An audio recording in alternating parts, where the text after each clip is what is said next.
last weekend's victory over Colorado and to look forward to this Saturday's game against Northern Iowa. Damon, we'll start right here. When's the last time you felt Lincoln like that, like it was on Saturday? Oh, that's a good call. I would probably say 2014. Yeah. And ironically, our team was back for a celebration. But there was a little vitriol in that one too. It wasn't near as nasty as this one, but it was electric in 2014, and I think this surpassed 2014. This environment may go back to maybe some of the early 90s battles where I felt like, the student section was a little crass, and I think there was kind of this mean-spirited thing that was going on in the stadium. Yeah. I don't want to move past it too quickly, but the 94 team reunion, you got to be, you had to kind of balance two lives, it felt like, on Saturday. How was that moment for you, especially in this game atmosphere? It was fun in the beginning, right? Because I'm out on the field with you guys, and I get a chance to yuck it up. But I obviously have to go to work, and they get to come out of the tunnel, and I didn't even get one of the sweet, cool zip-ups, right? So it was good to see those guys. And the Friday night when they're all celebrating, I'm coaching in Columbus, so I missed all the fun. But it was good to see those guys, and I was really excited that they got a chance to see a win. Yeah. Well, we'll get to the game.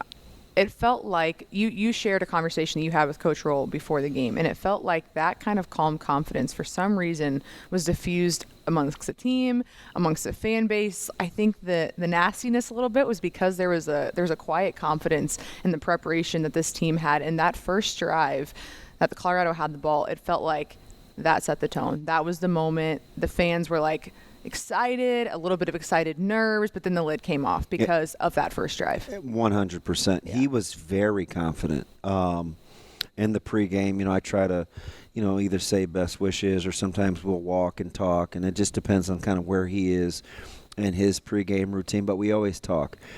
And he was very confident. I got the impression he felt like they were the better team. I think he wanted to be really, really physical and see where that got them. Like, that was the game plan, was to be as physical as possible. It wasn't about X's and O's and out-scheme. It was, hey, we think we have more good players and we're tougher than they are. And you saw it on the first drive. They were immediately rattled with the deflection and then the drop. And then Nebraska running the ball right down their throat, I think really set the tone. Yeah. Spoiler alert, for those that haven't watched Chasing 3, Jamari Butler tells his captains, give them the ball first. To have that sort of confidence on defense and to know we want to rattle them before they even see our offense, what does that tell you about the state of confidence within this team, especially on defense? It's high, and I think they think they're pretty good. And they know that it starts with them. They're the tone setters. They do all the yapping in practice. And they're the side of the ball that was held in pretty high regard coming into this one. So I think it's natural for them to take the lead in terms of that ownership deal, and they love it. Yeah. Like, it's a part that they enjoy playing. Yeah. If you hear that and you're on offense, you're in the huddle and your defense says that before the game, like, how do you react to that as a team? I think, there's some, you're like, well, hey, we're good too, but there's the, you know what? Go get it, right? This is the black shirts. Let's get the crowd into this thing. Go do your thing. Yeah, lay the law. I found it interesting that Dylan shared that some advice that Patrick has given him is he says, prepare so much during the week that you can just go out on the weekend and let loose and just let your preparation take over. And I think that seems, pretty simple. But when it comes to it, it feels like that's an approach that Nebraska is taking in general. The preparation is so second nature now that they're not having to think too much when playing. It's just a part of what they do. And I felt like this Saturday, we heard it in Coach Rule's speech. He's like, the game's already won. You just have to go do it. You've already done the preparation. How much have you seen that be a leap from 1 year ago, 2 years ago to where it is right now? Yeah, I think that's an elite level mindset, because it takes me back to, when Coach Osborne would tell us, you want to lay it on the line Monday through Friday, so Saturday's your chance to celebrate your good works. That's kind of how he would put it, right? You want to invest so much in the bank that you get to spend on Saturdays. And I like that with the preparation too. And you can tell that he is in supreme control of that offense. He has a tremendous grasp, and we even heard Coach Rule go as far on Monday as to say we got to get everybody else on that page in terms of understanding and level of execution. So that's what you're after. Yeah. You want Saturdays to be to bear the fruits of your labor, not where you have to go out and get back in the field. Yeah. Talking about the execution piece, we talked about this during Big Ten Media Days. You were talking to Isaac Gifford. You said there's going to be film now. People will know what you're doing, but you still have to execute. When it comes to what the defense did against Shedeur and their offense, they still knew where the ball was going to go, but they still had to execute how to shut that down. What did you see from the Black Shirts and how they were able to limit Shedeur's obviously time defensive line, but his targets? How were they able to shut them down? Yeah, I really like Nebraska's game plans. Now they're to the point where they can disguise coverage. They can move guys pre-snap. They can exchange responsibilities. Just things a year ago where they weren't just trying to get by, because clearly that was a very good defense. Yeah. But they didn't have the nuances, kind of the wrinkles. This year you can see the wrinkles. They can show you too high or one in the box and get to two, or Bullock pre-snap can show you a certain look and move, or Bear can delay blitz because the back stayed in. They can just do things differently this year because they're building sequentially that they couldn't do or didn't do last year. And unfortunately for Colorado, with an offense that looked a lot the same as it did a year ago, they were constantly going to be one step behind for Nebraska. Yeah. I feel like I could rattle off a ton of names on defense that just did their thing on Saturday. John Bullock was one that really stood out. Maybe the guy that did a lot of the quiet work, but it was monumental in some of those plays. You mentioned the pick six. He had a huge part of that. What did you see from him on Saturday that, his veteran experience really came out? He's such a competitor, and he's got an extremely high football IQ. He's a pretty gifted athlete. He's explosive. He can change directions, and he can do a lot of different things. A guy that was coming out of playing in the secondary with much more space goes to the second level to play linebacker.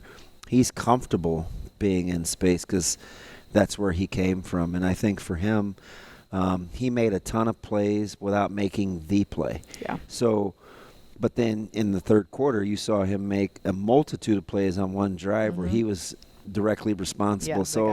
I think for him, his ability to be unselfish and do his 1 of 11 and then quietly demand that everybody else do their 1 of 11. Yeah. That's how you get a good unit. Yeah. Flipping to the offensive side real quick, Dante Dowdell seemed like he was the number one guy last weekend. What did you see from him in terms of week 1 to week 2 that maybe was that growth period of I want to be that number one guy? He's playing with more confidence. Yeah. Right? He, excuse me, he already was playing with good authority and good toughness, but now you can see a guy that is playing with tremendous confidence where he's to the point now where he's not just trying to execute, he's trying to impose his will as a runner. Yeah. And you can see when he has the ball under his arms. Yeah. Well, I feel like there's so much more we could talk about with Colorado, but there's another opponent coming on Saturday, and this team knows that. I think if we know anything from this coaching staff, they will never let this team get too high from a win like that. What's the most important thing do you think they take away from last Saturday, translate it to this week, but also know this is still just as an important game? Yeah, so I think number one is you have to go back to the process, right? You fall back on your training. Your training is to improve every week out. Last week it just so happened the opponent was Colorado. This week it just so happens the opponent is Northern Iowa. And if you're Nebraska, it's a unique set of challenges. This is a team that looks a little different coming into week 3 than I think people thought heading into the season, where they have become much more run-oriented. They've had some shakeups with their offensive philosophy, and they've gone from a team that wants to accentuate that wide receiving group to a team that has gone ground and pound with Pesic Henson and Ty Edwards. So Nebraska's built for this defensively. They are built to stop the run. They're very good at the point of attack defensively. And so I think the challenge is to meet it head on. Northern Iowa wants to run the football. Yeah. Nebraska's built to stop the run. Yeah. So something will have to give there. And if you're Nebraska offensively, listen, we've taken good care of the football. Let's continue that.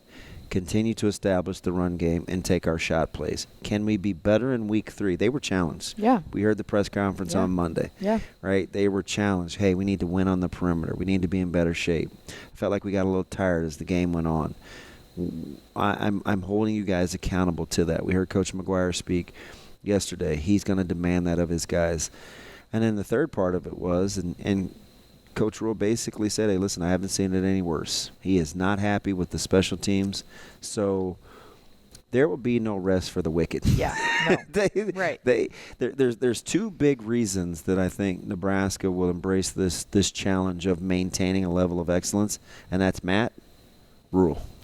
Like those are the two big reasons I can think of. Yeah. He stays on the gas. Yeah. Do you see this being the first real challenge that Nebraska's had this season where they are going to have to stop the run?